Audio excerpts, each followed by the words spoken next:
Ponto de Vista. Apoio Grupo Mendes.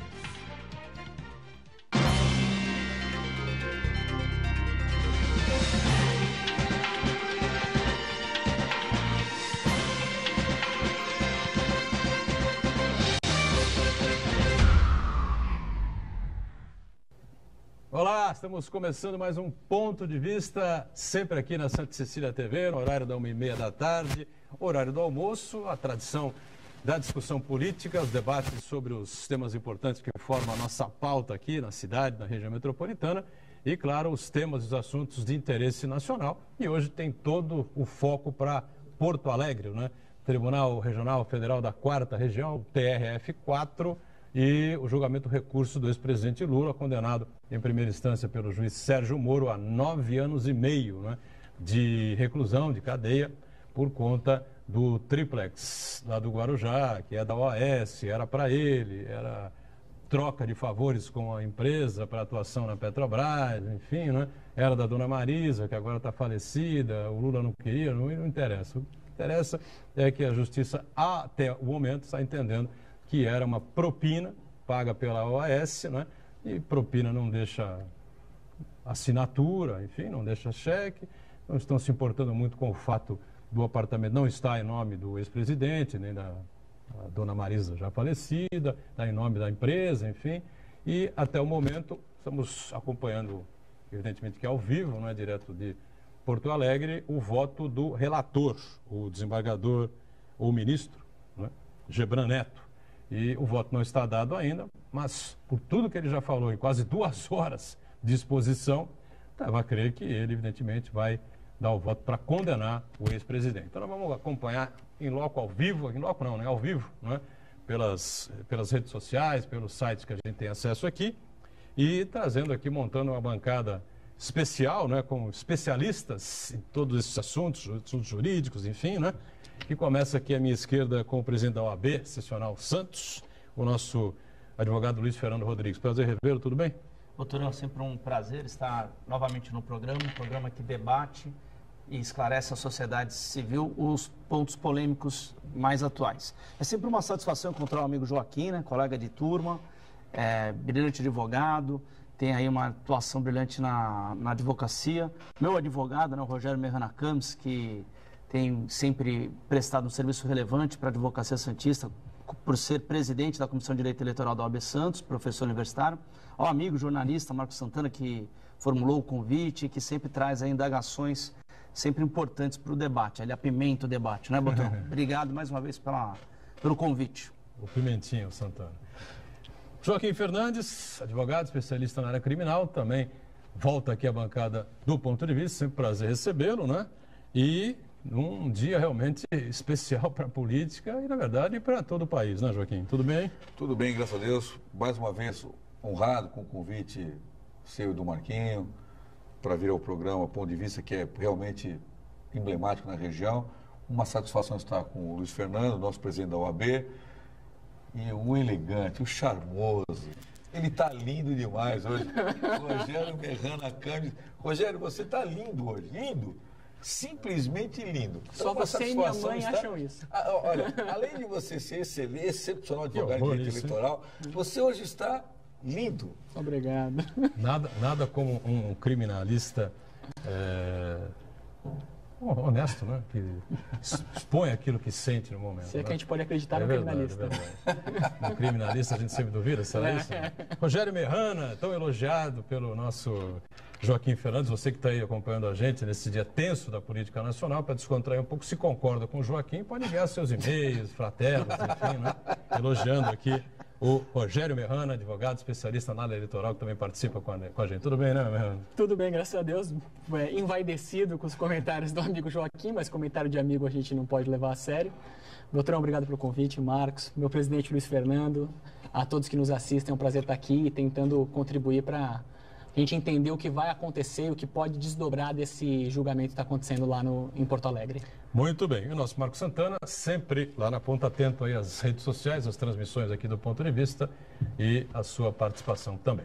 Tudo certo aí, Santana? Tudo certo, boa tarde a todos. Conseguimos reunir hoje uma bancada que vai ajudar a gente a entender um pouco do que está acontecendo hoje e as consequências do que está acontecendo hoje, não só para a corrida eleitoral, mas para a própria história do país, né? E eu quero cumprimentar você que nos acompanha ao vivo, convidá-la a participar do programa, mandando sua pergunta, crítica, sugestão, pelo Facebook, Ponto de Vista com Edgar Boturão, ou por e-mail, contato@pontodevista.tv.br. Quero lembrar também que o Ponto de Vista pode ser acompanhado ao vivo pela internet, santaportal.com.br/tv. Quero lembrar também que todo o acervo dos programas anteriores do Ponto de Vista pode ser acessado na nossa página no Facebook ou no nosso canal no YouTube. E você que nos acompanha na reprise às 20 horas, uma boa noite. Muito bem.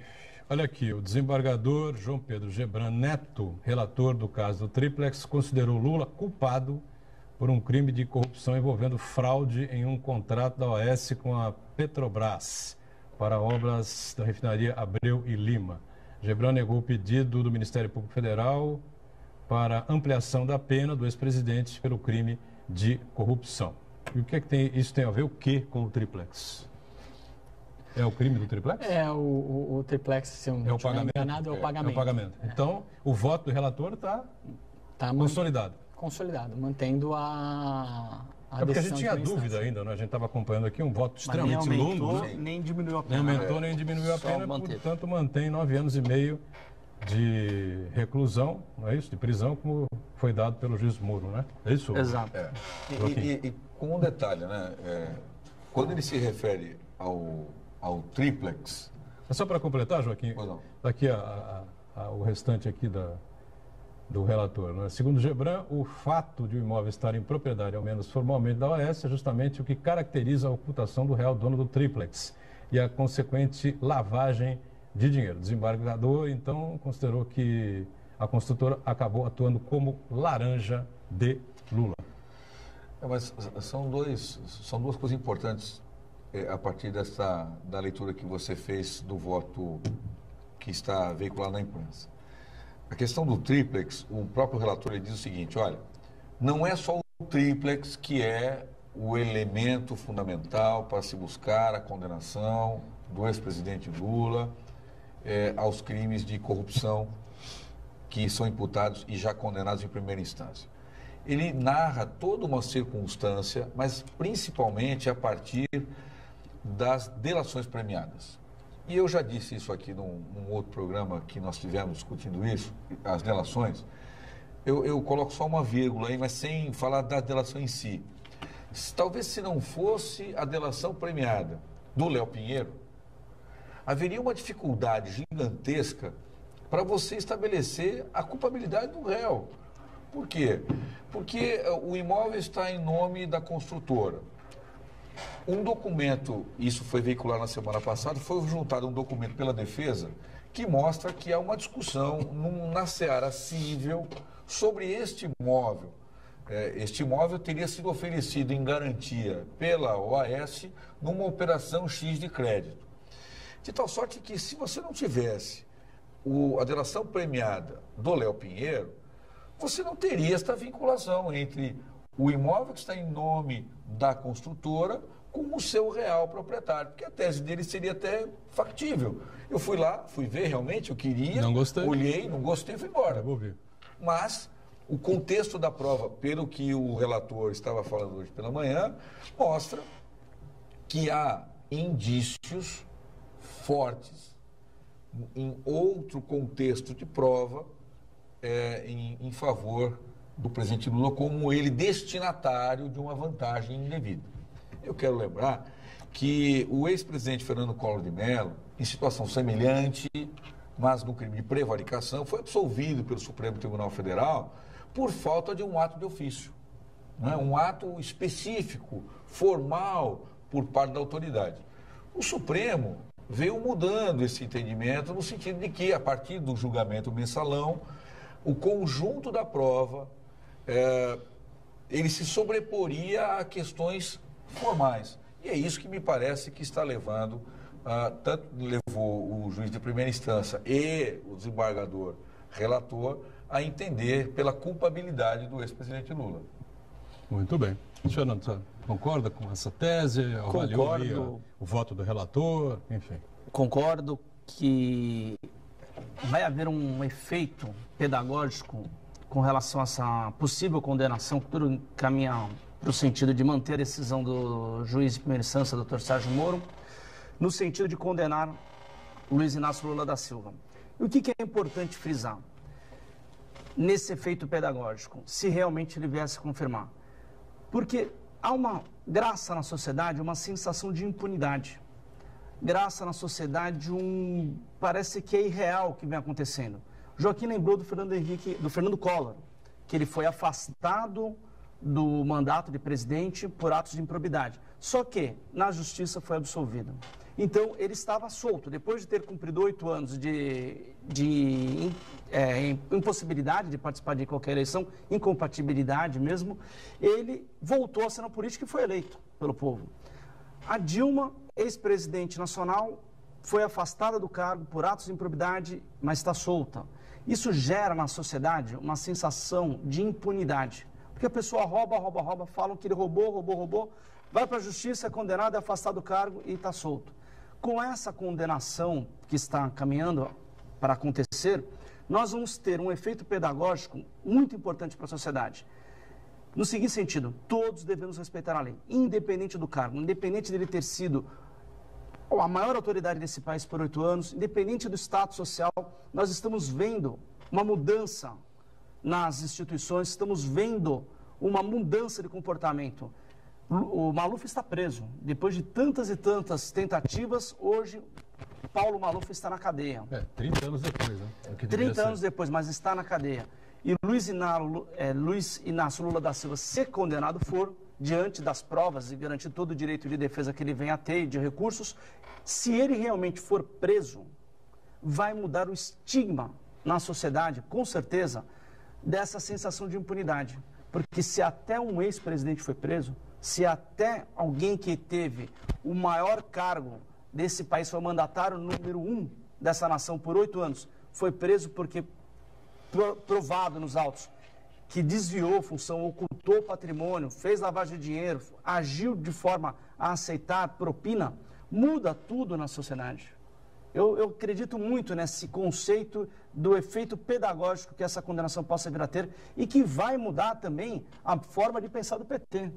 Penso que eles vão ter que se reconstruir, se repensar. A esquerda vai ter que ter uma nova bandeira, um novo líder, e com isso vão surgir uma nova forma de pensar que seja de acordo com a lei, porque ninguém pode estar acima da lei, independente do status social, do poder político ou econômico. Todos nós devemos respeitar a lei. É isso que a OAB prega, sempre pregou, o respeito às instituições, o respeito às decisões tomadas pelo judiciário, garantidos todos os direitos de defesa e, após a palavra final do judiciário, cumprir a lei. Acho que na linha do que o Joaquim falou há pouco, né, o desembargador João Pedro Gebran Neto também diz o seguinte, né, que ele contesta das principais linhas de argumentação da defesa do ex-presidente Lula, dizendo que a acusação contra ele não se baseia em suposta relação direta entre os valores utilizados para pagamento de propina e os contratos da Petrobras. Gebran lembrou que a corrupção não ocorre somente com recursos ilícitos. Crimes dessa espécie, aquilo que a gente fala sempre aqui, não passam recibo, afirmou o magistrado, o Merran. É verdade, né? Quem faz corrupção vai deixar recibo. Isso lá. Assinar o recibo, tá aqui, ó, realmente, ó, viu? 5 milhões. A propósito, eu sou bandido, viu? Ninguém vai fazer isso. Mas eu acho que, óbvio, ainda estamos no julgamento, ainda há a possibilidade, o doutor Joaquim estava conversando ali fora, acha que não é impossível ainda um pedido de vistas nesse próprio julgamento. Realmente, o terceiro julgador não é um criminalista nato, então não é impossível que ele queira ver esse processo com calma, ele é um tributarista de origem. Mas o que eu acho que a gente tem é que começar a entender as repercussões jurídicas dessa condenação, porque certamente uma condenação como essa, diante da recente decisão do STF de permitir a prisão dos condenados em segunda instância, é algo que se espera que essa condenação venha junto com uma determinação de prisão. Perdão. Relator vê culpabilidade elevada e amplia a pena de Lula para 12 anos de prisão. Saiu essa informação quente, sai agora aqui Antes do Rogério esclarecer, por que e até para esclarecer o telespectador, por que a notícia da majoração da pena só vem posteriormente, doutorão, porque assim, o relator, quando ele vota primeiro quanto à culpabilidade. Feita a culpabilidade, ele vai para o segundo passo, que é a autoria, culpabilidade, e depois ele vai começar a dosimetria da pena. Se é caso de se manter ou de se majorar a pena. Por isso que, do ponto de vista de tempo, é que nós estamos dando essa notícia, você está repassando. Exatamente. Que a impressão inicial é que a pena havia sido mantida, né? Mas só então confirmando, nós estamos ao vivo aqui no Ponto de Vista, o julgamento acontece em Porto Alegre, no TRF4, nós estamos acompanhando aqui, esperando por... Ele até colocou aqui que o relator negou o pedido do Ministério Público Federal para ampliação da pena do ex-presidente do crime. Isso na informação anterior que eu tinha dito. Então, a sua informação estava com base aqui. Posso só fazer, porque tem algum... Vocês ficam à vontade aqui para eu me lembro de fazer análise. Na hora que você fez a leitura, negou o pedido com base na ocorrência de um outro ilícito que não foi reconhecido.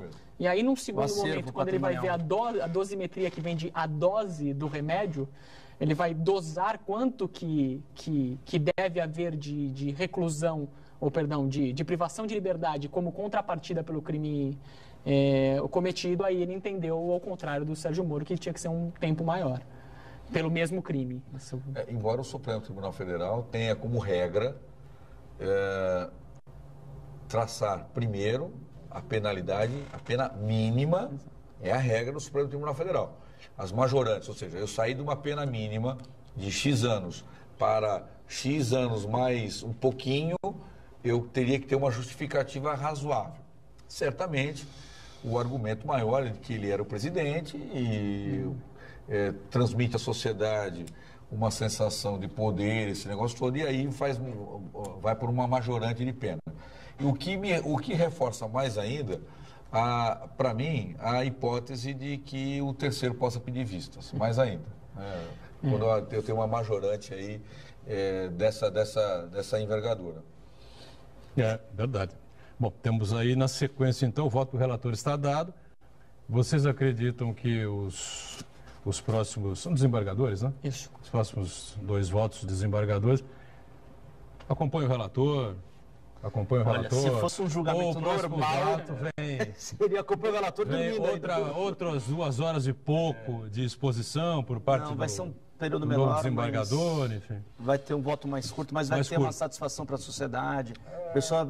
O desembargador vai, em razão da importância do julgamento, vai explicar a motivação do seu voto, mas de uma forma mais sucinta do que o relator. A não ser que ele divirja da pena. Exato. Né? Ou para maior, ou para menor do que era a defesa. Aí ele vai justificar, ele pode se convencer o segundo, que é o revisor, que conhece o voto do relator, porque para o telespectador entender, sorteado, vai para o relator fica com os autos, repassa para o revisor que tem acesso aos autos. Em regra, o terceiro não tem acesso ao processo. Ele não tem a mesma profundidade de leitura que tiveram os 2 primeiros. Então, o revisor, ele pode concordar com 90% do voto e no 10% restante, muito provavelmente, a pena, ele pode divergir com a defesa para reduzir, tanto que a tese defensiva subsidiária na sustentação oral foi de que ele quer absolvição, mas se não for absolvido, que a pena seja a mínima possível. Então, pode ser que o revisor acompanhe o relator integralmente ou divirja quanto à pena. E aí o voto é apenas justificador, né? Continua o relator designado e apenas a divergência aberta. Agora, ele pede 12 anos, de 9 para 12 anos. Mas ele nessa definição aqui, me parece que ele não pede a prisão agora, nesse instante. É isso que eu entendi? Não tem nada a ver uma coisa com outra. Assim, em princípio, assim, quando eu fixo a pena em 12 anos, hoje, por orientação, todos os tribunais estão entendendo o seguinte: como o Supremo já disse, que eu fiz o recurso, eu esgotei a minha fase recursal em primeira instância, mesmo que eu vá aos tribunais superiores, eu já teria que ser recolhido preso, ok? Então, hoje, os acordos, de uma forma geral, dizem o seguinte: transitar julgado ou recolha-se imediatamente da cadeia. Hoje é assim que sai o acordo. O que deveria acontecer com ele também. Se os 3, nesse momento, julgados, ele está condenado, o resultado imediato, seguindo hoje a tendência de todos os tribunais, espeça-se o mandado de prisão. E aí ele vai buscar nos tribunais superiores um habeas corpus, uma liminar, para que esse cumprimento de pena não seja imediatamente cumprido. Essa é a regra do dia de hoje. Como eles acham que o tribunal está isolado, toda uma regra, pode haver uma convulsão social, talvez por excepcionalidade deixam a critério mais à frente para recolher o presidente preso. Diga, Santana. Bom, evidentemente os especialistas em direito são nossos convidados aqui, mas eu tenho, até por dever de ofício, eu tenho lido muita coisa, muita gente analisando essa questão, e muita gente divergindo, inclusive especialistas em direito do exterior. Hoje mesmo, no New York Times, um grande jurista escreve um artigo contestando, dizendo até que a democracia do Brasil está indo para o abismo com a maneira como o processo contra o ex-presidente Lula vem sendo conduzido, né? Acho que primeiro deixar bem claro que a situação do ex-presidente Lula é bem diferente, por exemplo, do Eduardo Cunha e do ex-governador Sérgio Cabral, que ali realmente foram detectadas evidências muito gritantes, provas realmente, né? E o que, nesse caso do ex-presidente Lula, o que até quem defende a condenação do Lula indica como uma fragilidade na acusação, é como o Joaquim cita muito bem, que é o tal do ato de ofício, que é o presidente, o que o presidente Lula fez que conseguiu aquela vantagem indevida, né? Isso é uma grande contestação. E, na verdade, o que a gente não pode deixar de ter em mente é que essa decisão, ela realmente ocorre uma figura política muito importante, que a gente discute se a presença ou a ausência dele na eleição, como vai se figurar o tabuleiro eleitoral. Então, quer dizer, ela tem uma importância, além do processo penal em si, tem uma importância na própria ordem eleitoral e política brasileira, né? E uma coisa que ontem eu troquei mensagens com um analista chamado Hélio Schwartzman, que ele escreveu um artigo ontem na Folha de São Paulo, e justamente dizendo isso aí, que ele indica que todo mundo faz aposta, todo mundo dá palpite. Ele dá o palpite de que o ex-presidente Lula vai ser condenado, e ainda assim ele aponta que existe essa fragilidade na acusação do ato de ofício. E aí, nessa troca de mensagem, eu contestei essa parte dele, e ele disse o seguinte: o que está se caminhando é para a criação de uma jurisprudência. E até queria saber de vocês, até que ponto criar uma jurisprudência, né, de que, na verdade, o presidente Lula está sendo condenado na intuição do conjunto da obra, né, desse esquema de corrupção, de que ele, se ele não sabia, ele deveria saber, né? Então ele sabia, ele não assinou nenhum decreto, nenhum ato de ofício, né, como o Joaquim observou, mas ele participou dessa organização criminosa ao longo do mandato dele, e posteriormente, depois que ele deixou o mandato, ele atuava traficando influência, né, pressionando indicação de diretores, assim por diante, né?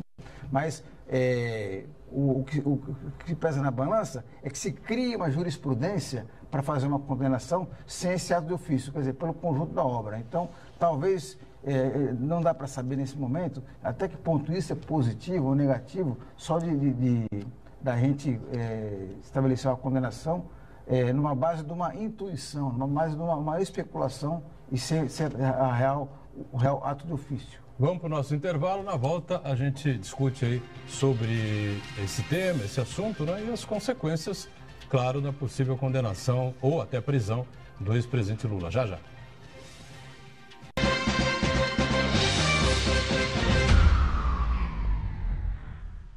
Existe um lugar em Santos onde você encontra os empreendimentos mais fascinantes da região. Um lugar amplo, aconchegante, feito para oferecer o melhor atendimento para você. Um lugar que reúne as melhores opções residenciais e comerciais nos bairros mais nobres de Santos. Um lugar que a gente nem precisava dizer, porque você já sabe. Central de Vendas Grupo Mendes, Rua Guaiaó 55, Aparecida. Venha fechar um bom negócio para abrir as portas do seu novo lugar. Aí, Gastão! Tomando o seu banho, cantando no chuveiro. Não economiza água, vai gastando o dia inteiro. Na piscina assinou no banheiro, com a mangueira ou com chuveiro. Bote a mão na consciência, você é um cara maneiro. Essa água ostentação não combina com verão. Fecha a torneira, não desperdice. Nesse verão, economize água, tome banhos mais curtos, não lave o carro, não use a descarga além do necessário. Sabesp, Governo do Estado de São Paulo.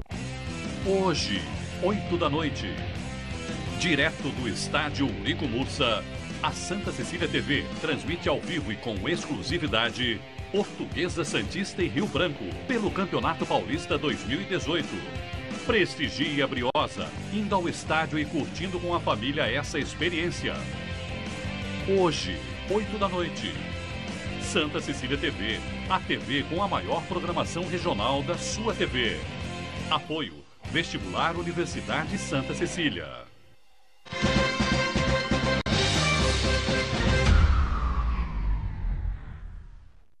Muito bem, de volta aqui com a sequência do nosso ponto de vista, num dia especial, né, um dia histórico para todo o país. Luiz Inácio Lula da Silva, ex-presidente Lula, sendo julgado, né, em segunda instância no TRF4, Tribunal Regional Federal. Destacando aqui, o Daír Gonzalez envia uma mensagem aqui para a gente, está acompanhando o programa e nos cumprimenta pelo alto nível dos convidados, né? A gente procura trazer pessoas que conhecem daquilo que a gente vai propor aqui na discussão, na pauta, enfim, né? E pessoas, claro, que têm uma certa diferenciação nas suas atividades profissionais. Está aqui o Luiz Fernando, presidente da OAB, está aqui o Joaquim, advogado criminalista, e o Merrana, que é advogado na área eleitoral. Ficou o questionamento do Marcos Santana em relação à jurisprudência. Não sei se o Joaquim quer começar com essa... Eu acreditaria que você estaria certo, Marcos, quanto a uma jurisprudência do Supremo, só que o Supremo, infelizmente, mostra que ele não traz a segurança jurídica necessária que uma Suprema Corte deve trazer ao país. Quando mandou prender indevidamente um senador da República, o Delcídio Amaral, quando afastou de maneira absurda, isso está escrito no voto do Teori Zavascki, quando ele afasta o Eduardo Cunha da presidência da Câmara, um negócio, uma ginástica mental, que deveria manter essa jurisprudência para o caso Aécio Neves, e não o fez. Com o Aécio Neves, ele muda a jurisprudência e passa um pano, como se diz no vocabulário criminal, em favor do réu. Então, eu não acho que... Eu tenho medo do Supremo, eu tenho medo do Judiciário quando ele acha que ele pode fazer uma caça às bruxas generalizada. Eu não conheço os autos do presidente Lula. Todavia, eu acho... E acredito que o judiciário, hoje, ele é um judiciário que está visivelmente contra qualquer réu. Qualquer réu. Os juízes hoje, guardadas as exceções de praxe, nos casos de maior repercussão, eles são mais receosos em tomar decisões liberatórias, por exemplo. Então, eu não gosto quando o judiciário está numa fase desta de atender a sociedade. Eu não quero que o judiciário atenda a sociedade. Eu quero que o judiciário seja justo. Cumpra a lei. É isso. Alguém eu só queria, nessa linha, comentar que a gente vem do Supremo Tribunal Federal, que é quase um contorcionista, dependendo do caso, né? Eu lembro de um colega que, quando teve a decisão do Supremo Tribunal Federal que determinava a prisão após a decisão de segunda instância, que disse que naquele ato o Supremo, ao invés de fazer justiça, deu um duplo twist carpado do direito. Porque realmente a gente passou a vida inteira com uma certeza e de repente eles fazem uma manobra e essa certeza se esvai. E o que é pior, que o Dr. Joaquim acabou de ressaltar com brilhantismo, que é... E aí tomou-se essa decisão, então agora a prisão é a partir de segunda instância e de repente a gente já tem sinalizações do Gilmar Mendes que devem mudar de ideia. Então, cadê aquela segurança jurídica que a gente esperava? Porque se é para prender após a decisão de segunda instância, é bom que seja para todos, não que fique se mudando dependendo do cliente da vez. Então, para complementar aqui a questão do voto ainda, viu, Luiz Fernando? O relator do processo, o desembargador Gebran, votou, então, para condenar Lula a 8 meses e 4 anos de prisão pelo crime de corrupção passiva. 8 anos e 4 meses, corrupção passiva. 3 anos e 9 meses pelo crime de lavagem de dinheiro. E estabeleceu ainda um valor total de 1.150 salários mínimos, aproximadamente R$1.100.000, né?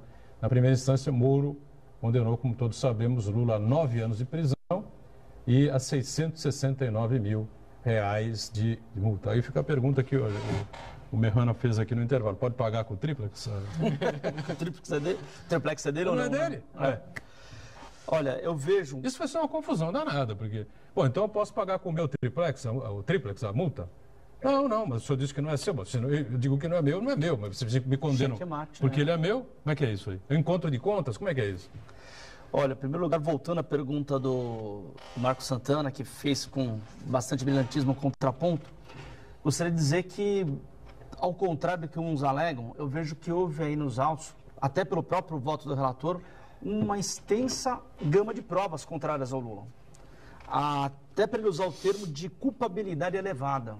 Ele diz que, com todas as letras, a prova está mais do que evidente, ela salta aos olhos, ela está escancarada no processo. E isso, ele até diz no voto dele que é um risco para a democracia, um ex-presidente da República que é possível candidato, era até então possível candidato, se colocava como candidato a presidente da República, trazer um trauma para a democracia. Ele enfrenta essa questão no voto dele. Então, para que ele passe por cima dessa repercussão social, dessa possibilidade de um aviltamento na democracia, ele olhou com todas as letras o que está de prova escrita, de prova presumida, de prova que escancara aos olhos do julgador a culpabilidade elevada do acusado, que no caso é o Lula. Então ele se sentiu seguro, mais do que seguro, para afirmar que tem todas as provas da culpabilidade do réu. E isso leva à condenação, à manutenção, não só a manutenção da decisão de primeira instância, como o aumento da pena. Então não estamos falando de mera conjectura de provas do conjunto da obra. Nós estamos falando de provas concretas no processo. Porque senão ele poderia usar outros termos. Aqui devem existir delações premiadas, o enriquecimento da OAS, da Odebrecht, enfim, dessas grandes empresas que trabalharam com o governo dentro do país e fora do país, com o apoio do BNDES. Tudo está sendo apurado, depurado. O Brasil está realmente sendo revisto e é necessário que seja revisto. É necessário que quem errou pague pelos seus erros, porque, volto a repetir, ninguém está acima da lei. Não sou o juiz do caso, mas pelas palavras do próprio relator, que fala em elevada culpabilidade, é porque ele viu a olhos nus a verdade do processo. Leu cada linha do processo, viu as provas, viu as conjecturas do que foi feito para se chegar nesse resultado. Porque é realmente muito grave julgar um ex-presidente. A repercussão que vai dar nas eleições desse ano, com certeza até o fato da repercussão social, comoção social que pode dar com a prisão imediata do ex-presidente da República, tudo foi sopesado. Mas, mesmo assim, o relator vota pela manutenção e aumento da pena. Então, vejo que é mais do que um conjunto. Aqui as provas saltam aos olhos, pelo dizer do próprio relator, que assumiu para ele essa responsabilidade. Como disse o Gastone aqui na segunda-feira, Gastone Higg, né? Trata-se de julgamento do ex-presidente e do maior líder político, líder de massa, não é? Líder do povo, enfim, não é? Da história do Brasil. Eu não tenho toda essa certeza que o Luiz Fernando tem quanto essa, claro, nem eu, nem ele, talvez ninguém aqui da bancada teve acesso à integralidade desses autos. Eu fico receoso porque a gente está vendo, e eu vou aproveitar as palavras do Merrana, muito feliz por sinal, além de lindo e charmoso que ele está hoje, ele foi muito feliz. Ele está insistindo nisso. Estou insistindo nisso. Insistindo nisso, né? Quando ele diz o seguinte, olha, o Supremo, realmente ele alterna as suas decisões. Verdade. O que me incomoda é que há uma sanha na sociedade, não sem razão, de que o PT é responsável por todos os males da humanidade. Eu não sou petista, mas o que se coloca na cabeça é que tudo que vem do Partido dos Trabalhadores deve ser execrado. Há uma presunção de culpa em desfavor de todo e qualquer integrante do Partido dos Trabalhadores que vira réu. E Joaquim, se me permite uma parte. E como se o fim do PT resolvesse todos os problemas de corrupção no Brasil. E aí, por acréscimo, você vê que... Eu vou até fazer uma outra parte do à parte. Me surpreende, por exemplo, dentro desse contexto, por que, por exemplo, o Antônio Palocci, que fala ao juiz eu quero delatar, eu quero falar tudo. A delação premiada dele é colocada à margem. Isso eu quero entender. Porque ele não vai falar só do Partido dos Trabalhadores. Ele vai falar das empresas, ele vai falar do sistema financeiro, grupos de comunicação. Então, para mim, a impressão é de que eu tenho que resolver um problema político no país, sepultando, com razão ou sem razão, uma liderança política, na esperança de que, sepultando essa liderança, e eu concordo com o Gastone, eu renasça o país. E o país não vai renascer. Aliás, a maior demonstração de que não vai renascer é de que o Amazonino Mendes foi eleito no Amazonas. Isso é uma coisa muito... Então, eu gostaria assim, de... Se a gente vai acreditar que é o sepultamento da liderança do Partido dos Trabalhadores... O Amazonino Mendes foi o segundo turno contra o Eduardo Braga, senador, prefeito... Mas, Joaquim, desculpa só dar uma parte. Quando nós falamos num julgamento, seja ele para quem for, não estamos se referindo ao Partido dos Trabalhadores somente. Por quê? Claro. Paulo Maluf não era do Partido dos Trabalhadores não faz e foi parte... condenado. Mas peraí, está preso. Só um minutinho. Ele não faz parte da discussão que integra um cenário de corrupção que a Lava Jato desnudou. Não, mas está preso e exerceu um cargo político. Mas, vou falar de mais. Água Espraiada, 27 anos atrás. Sérgio Cabral. Está preso preventivamente e condenado. Garotinho. Preso e solto. No mesmo entendimento diverso. Né? São quantos políticos que tiveram como mandatários máximos dos seus estados e que hoje estão sendo apuradas suas responsabilidades na justiça? Isso é importante. Esse exemplo que tem que ser feito. Porque não é salvo-conduto a pessoa ser eleita e fazer o que quiser. Às vezes a pessoa acha que tem um voto, que vai para a urna, que ganhou e que é dono. Pode destruir a respeitabilidade dos eleitores, dos votos. Eu destruo o seu argumento com o Estado de São Paulo. São Paulo criou a República do Ministério Público.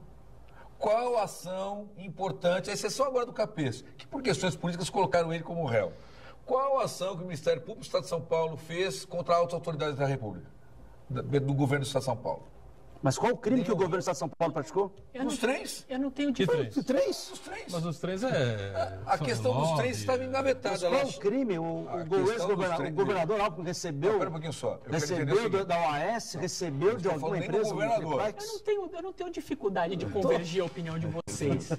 Me parece muito tranquilo que, realmente, o Brasil está enfrentando um paradigma novo, um paradigma onde políticos são processados e condenados.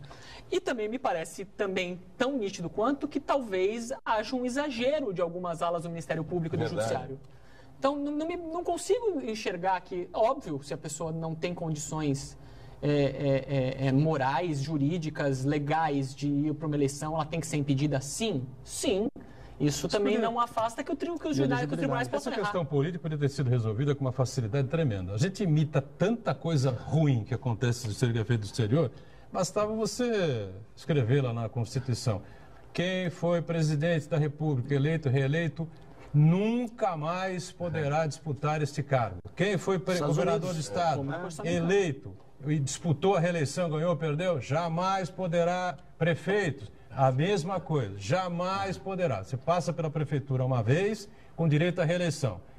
Se ganhou, fica 4 anos. Se perdeu a reeleição, tchau. Para prefeito, governador e presidente da República. Essa questão política, num caso de corrupção, por exemplo, e de volta ao poder de um ex-presidente, tenha sido ele bom, ruim, popular ou impopular, enfim, estaria eliminado completamente. Não teria aí o Collor agora inventando de ser candidato a presidente da República, ninguém sabe se vai ser. De novo, né? E não teríamos aí o Lula causando esse estardalhaço político todo, que ele poderia, no máximo, ser cabo eleitoral de um candidato indicado pelo Partido dos Trabalhadores ou por uma coligação aí que o PT fizesse parte. Infelizmente, acho que é um erro crasso que existe aí na nossa legislação eleitoral que permita essa volta ao poder de quem já foi prefeito, governador ou presidente da República, né?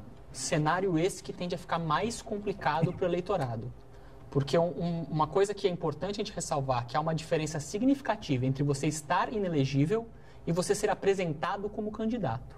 Isso você vai poder explicar bastante daqui a pouquinho, porque Perfeito. Nós temos um minutinho para encerrar o break aqui. Vamos ver se surge mais alguma informação por aqui. Tem a do Léo Pinheiro. O relator do processo considerou que Léo Pinheiro e Agenor Franklin prestaram cooperação efetiva, né? E, portanto, tiveram as suas respectivas penas reduzidas. Pinheiro teve a sua punição de 10 anos diminuída para 8 de 10 anos, 8 meses e 3... De 10 anos e 8 meses para 3 anos e 6 e meses. 6 meses, exatamente. Olha, uma redução significativa, hein? Está indo para casa, hein? Posso só falar uma coisa? Até 2. Aí você vai, menos de 4 anos, vai. A delação premiada, ela criou uma figura que hoje é odiosa. Para mim, duro? Para mim, não. Para mim, sabe o que é odioso? É eu saber que o Marcelo Odebrecht, que entregou todo mundo, saiu da cadeia, vai cumprir a pena numa mansão. E vai continuar ganhando dinheiro. Os diretores da Petrobras... Coisa que nos Estados Unidos, por exemplo, que a gente tinha como modelo, isso não aconteceria. Veja o Marinho, condenado. Ah, mas não saiu a sentença. Não, por favor, o senhor já vai ser recolhido preso. Então, isso ainda, para mim, a delação premiada, dentro do contexto, ela mostra que o judiciário, ele criou uma figura para alcançar um resultado.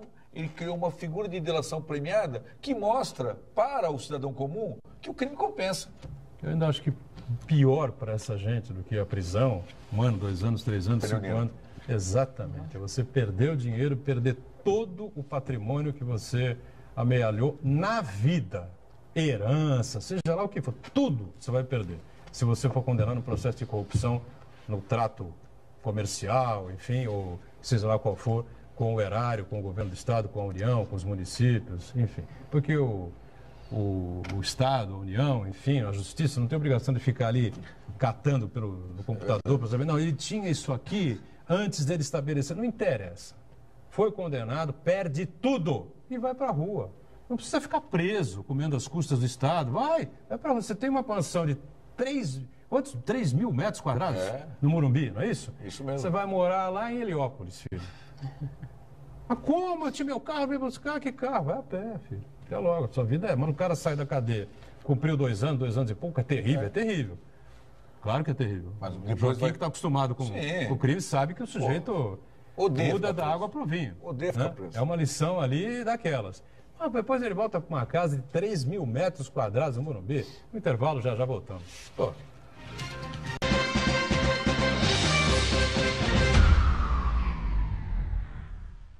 Existe um lugar em Santos onde você encontra os empreendimentos mais fascinantes da região. Um lugar amplo, aconchegante, feito para oferecer o melhor atendimento para você. Um lugar que reúne as melhores opções residenciais e comerciais nos bairros mais nobres de Santos. Um lugar que a gente nem precisava dizer, porque você já sabe. Central de Vendas Grupo Mendes, Rua Guaiaó 55, Aparecida. Venha fechar um bom negócio para abrir as portas do seu novo lugar. Aí, Gastão!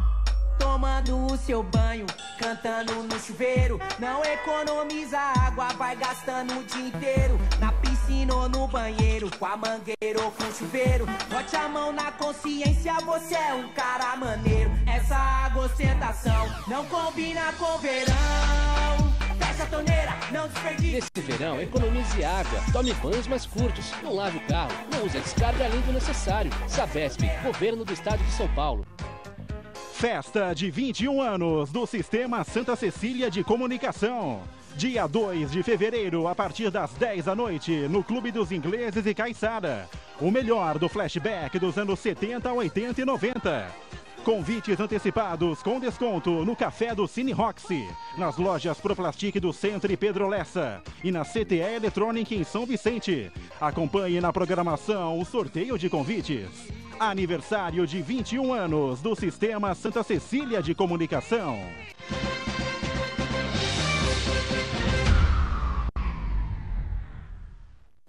Muito bem, sequência aqui do ponto de vista. Sabemos que o relator do processo que julga em segunda instância o ex-presidente Lula lá em Porto Alegre, no TRF4, Gebran Neto votou pela condenação, com 12 anos de reclusão e mais R$1.100.000 de pena financeira, né, para que ele reponha aí aos cofres da União, enfim, aquilo que em tese teria sido desviado nessa relação com a OAS, enfim, né?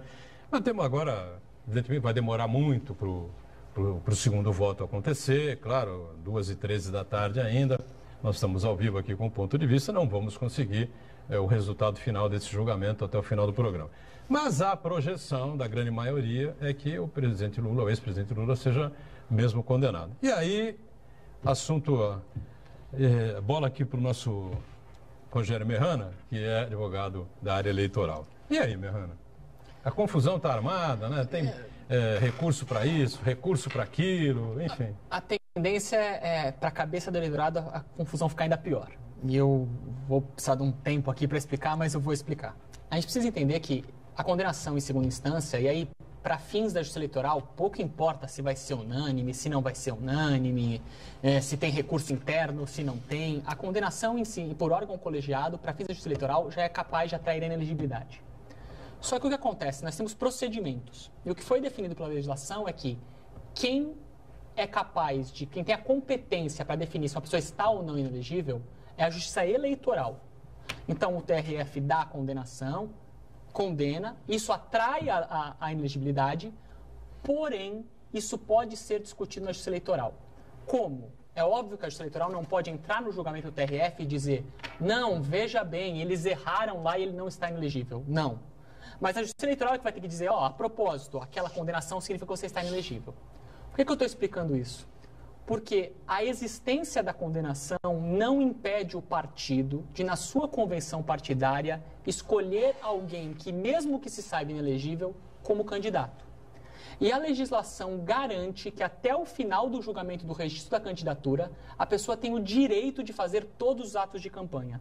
Então, em tese, Joaquim, e é isso mesmo, é possível que, mesmo condenado, o presidente Lula vá à convenção partidária do partido dele, seja escolhido candidato, o partido peça o registro, e enquanto este registro não é analisado, porque tem que ser dado direito de defesa, enquanto esse registro não termina o processo para a justiça eleitoral finalmente dizer, olha, aquela condenação quer dizer que você está inelegível, ele pode exercer todos os atos de campanha como se candidato fosse.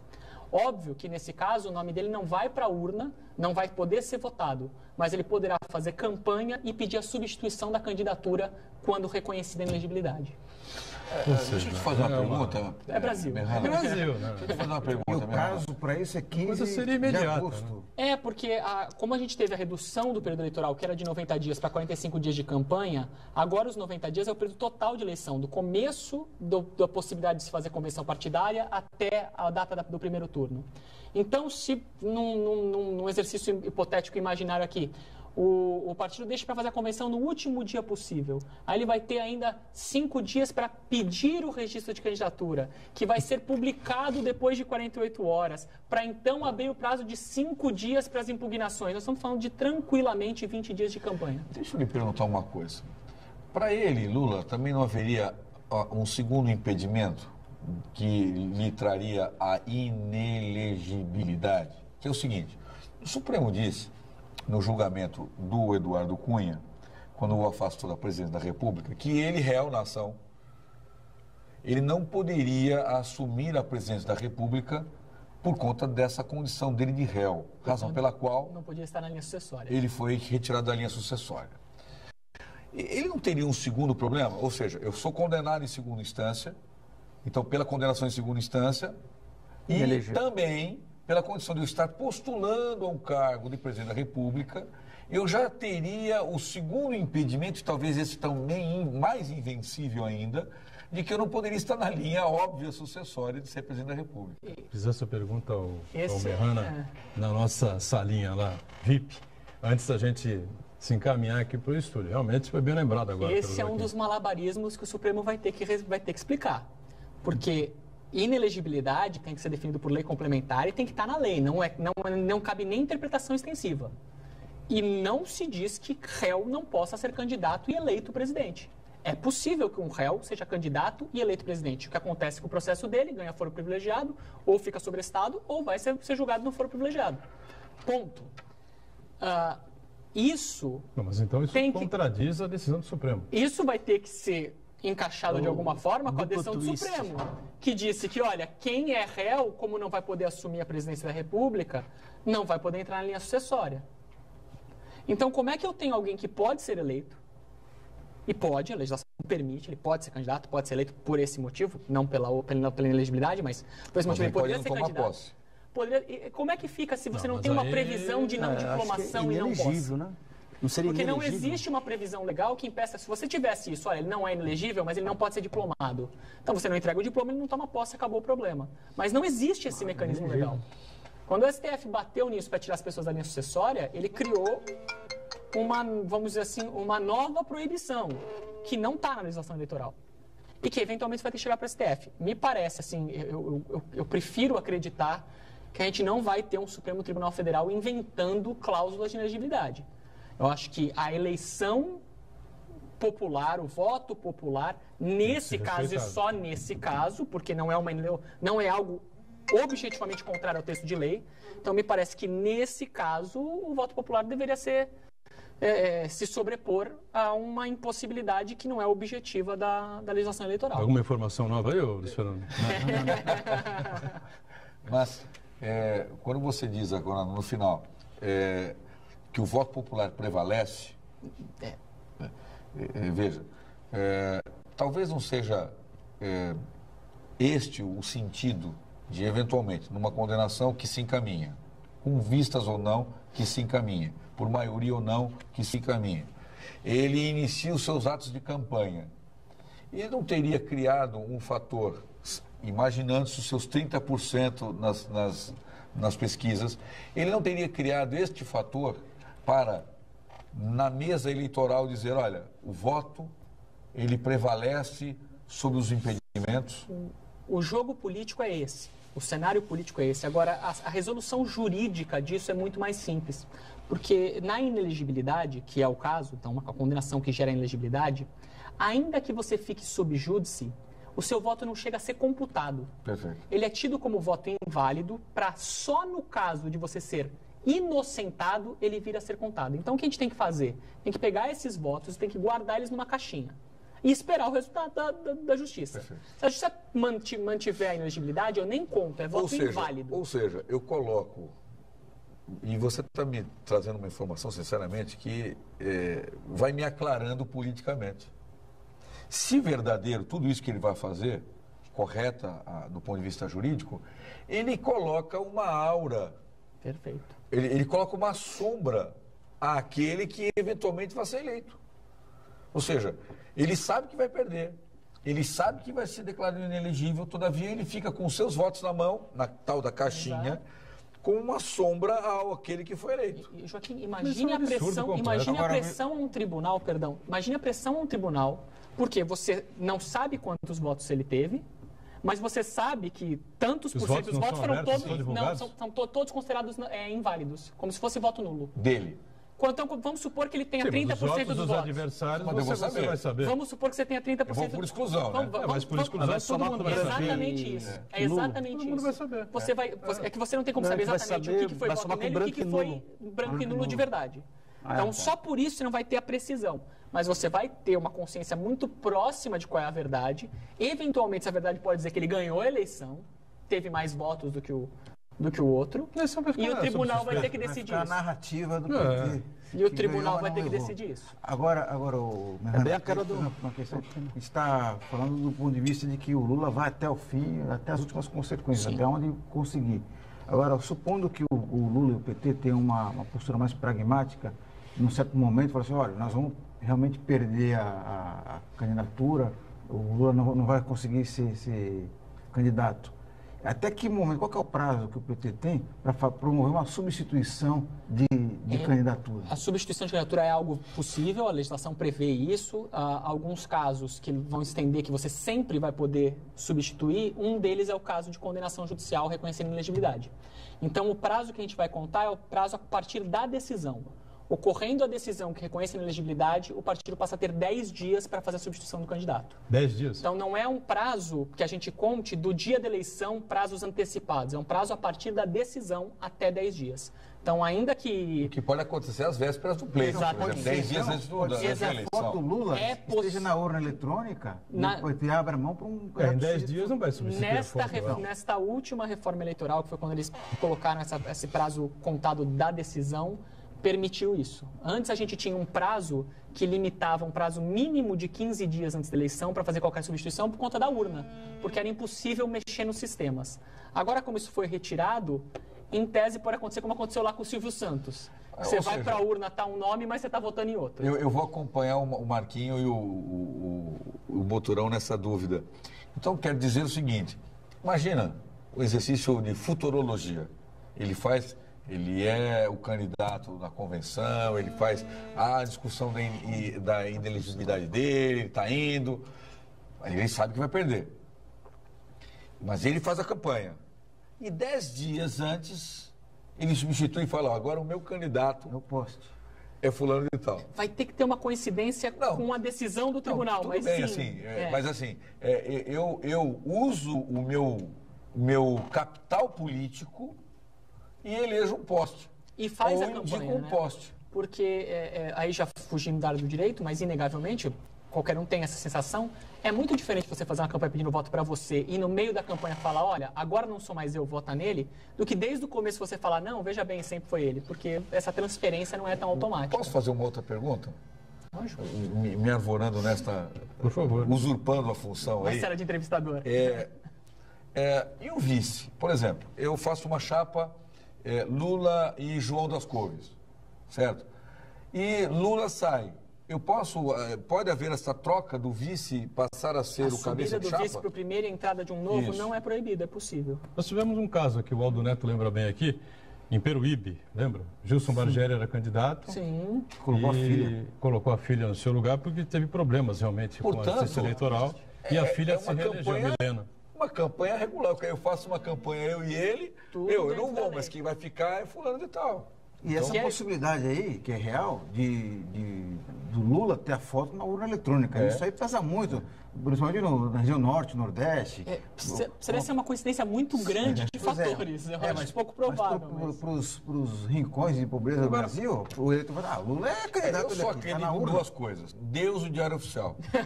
Então, o Diário Oficial também, né? Se não é Deus e o Diário Oficial. Claro. Que enquanto não está no Diário Oficial, essas coincidências elas são possíveis, né? Então, veja bem, o que todo mundo quer saber, na verdade, a grande maioria das pessoas também, além disso, é o seguinte, Lula vai ser preso ou não vai ser preso? Sim. Suponhamos que realmente aconteça os 3-0 tão temido aí pelo ex-presidente e pelo Partido dos Trabalhadores. Eles podem decretar a prisão dele hoje e ele pode ser preso em São Paulo agora à tarde, hoje à noite? Claro, óbvio. Pode, né? Óbvio. O que pode acontecer, como cabe ainda embargos de declaração... Foi o que o relator falou antes. Como cabe embargos declaratórios... Esperar estabilizar. Então é possível que eu só opere a prisão após o julgamento dos embargos. Que, óbvio, se o protocolo é 2 dias, né, e não é os 5 do processo civil, são os 2 dias do crime. Mas os embargos de declaração, é isso? Se tiver algum a defesa vai pedir o quê nos embargos? Obscuridade, contradição ou omissão no julgamento. Mas eles são muito bem treinados para achar mesmo que não exista. Fique tranquilo. Entendeu? Aí eles vão dizer, conheço, mas nego. E aí eu executo a prisão. Não é? Aí eu teria que, ainda assim, nesse intervalo, obter uma medida cautelar para impedir que eu, presidente, ex-presidente Lula, seja preso até a tramitação do meu recurso especial e ou extraordinário, que eu posso interpor os dois. Violação constitucional, extraordinário. Violação à lei federal, o recurso especial simultaneamente, inclusive. Muito bem. Faltou esclarecer alguma coisa aí, doutor Luiz Fernando, em nome da seccional da OAB Santos, com relação ao que temos em mãos por enquanto, né? O que nós podemos fazer é analisar o voto do relator, que votou pela condenação, aumentou a pena para 12 anos do ex-presidente Lula, e também a condenação financeira para R$1.100.000 aproximadamente, né? Olha, dizer que a OAB acredita nas instituições, acredita no julgamento justo, garantidas as defesas constitucionais, as garantias constitucionais ampla defesa contraditória no julgamento, e que, se porventura vier a confirmar a condenação, que seja respeitada a decisão judicial, que esse caso sirva de, mais uma vez, o efeito pedagógico dele seja para toda a sociedade, e que as instituições estão na frente e tomando conta da situação, que o país não está sem um comando. Essa que é a grande importância que nós vemos num julgamento desse porte, desse naipe. Não queremos a condenação de A ou de B, e sim que as instituições sejam respeitadas. E se mantida a condenação, que Lula cumpra, como qualquer cidadão, a sua pena. E é isso, agradecer a participação, Boturão, mais uma vez, e dizer que foi uma grande honra estar do lado do Joaquim. Aprendi muito com o Joaquim e o Rogério Merrana, tá bonitão mesmo. Né? Galã de novela. O Marcos Santos. Tá vendo? Você também acha que o Merrana está bonito hoje? Eu diria que ele está simpático e Simpático, elegante. elegante. Ele está sexy, Marquinhos. Joaquim Fernandes, ainda não acabou o programa, estamos em um momento sério ainda. E não, que saia disso tudo um país melhor, né? Eu não acredito. Preso, não preso? Eu sou um sujeito negativo por excelência. Eu não acredito. Eu acho que a nossa sociedade, a sociedade brasileira ainda está muito longe de ter uma consciência política melhor. Talvez sejam os primeiros passos, gatinhando, os primeiros passos. Mas eu, sinceramente, ainda não acredito. E eu acho que as eleições próximas mostrarão que, na verdade, não mudou para o eleitor, não mudou absolutamente nada. Muito bem, Merrana. Eu gostaria de ser mais otimista, mas não sou. Então eu concordo com o Joaquim, acho que o amadurecimento da população é um pouco demorado. Acho que não vejo alguns sinais que a gente esperava de população mesmo, de reação do povo, mas acho que significa que algumas forças estão se movendo e quem sabe isso não significa realmente os primeiros passos para a gente construir um país novo, porque é o que a gente quer. Muito bem. Agradecer mais uma vez por estar aqui. A gente que agradece a você, sempre muito distinto e elegante, tá certo? Essa banca toda aqui. Pode falar, tá bonitão. Tá bom. Pode falar. Eu recuso a dizer isso. Estamos encerrando o ponto de vista. Obrigado aqui ao trio de advogados, fez parte da bancada. E ao nosso Marcos Santana, está sempre com a gente, né? De segunda a sexta estamos ao vivo, 1h30 da tarde, e a nossa reprise sempre às 8 da noite. Valeu, obrigado, gente.